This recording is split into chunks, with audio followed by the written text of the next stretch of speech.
Terry said he had an emergency to handle and had to come back to town, but the corrupt cop saw Terry's actions as a challenge to the chief's authority. As he spoke, he threw a handgun into Terry's truck and fired another gun. During the struggle, Terry was shot, but using his intense physical conditioning, he quickly grabbed the taser from the cop and used it to knock the corrupt cop unconscious.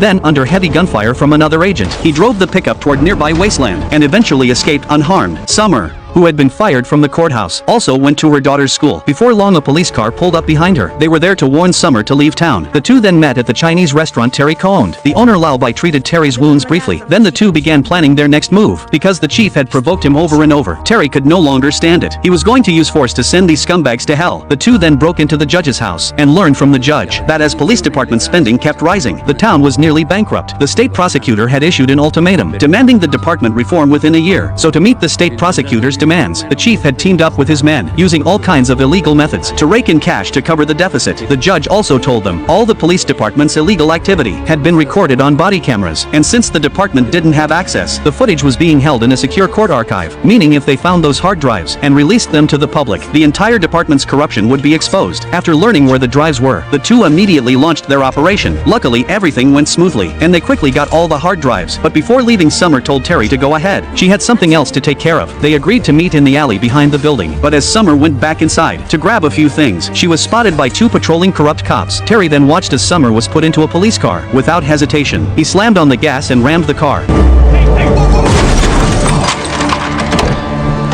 Though he failed to rescue Summer, he did capture one agent who was standing guard outside. He then called the chief, telling him he had one of their officers in his custody, along with video footage of their illegal activity, and demanded Summer in exchange. The chief didn't hesitate and immediately agreed to Terry's terms because the footage was too important. The two then arranged to make the exchange at a place called Rebel Ridge, but the chief had already set up a heavy ambush there. He didn't care about the officer's life and planned to end all trouble right there. But little did he know his plan was flawed, because Terry was already outside the police station and using his pickup's powerful towing strength, ripped a huge hole in the back wall of the station. The captured corrupt cop was soon found by a fellow officer on patrol. When the chief saw the chaos at the station on security cameras, he immediately ordered all his men to return and reinforce. Meanwhile, Terry had entered the station and didn't hesitate to shoot the chief. Your own show.